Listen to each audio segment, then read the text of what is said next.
Nilalagay sapa. Pero sapa. May sili, green sili, bawang, saka ito, kamatis. Ito.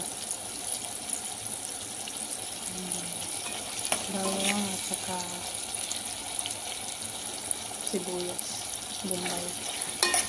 Inupot ko siya dyan. Pagkatapos nito, blender ko siya para masarap siya. Pero dinilagyan ko lang siya ng asin.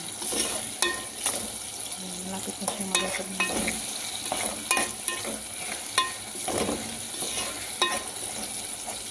May kapit ba na kumain ng ganito.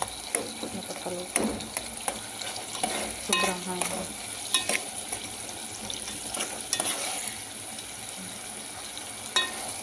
Thanks for watching guys.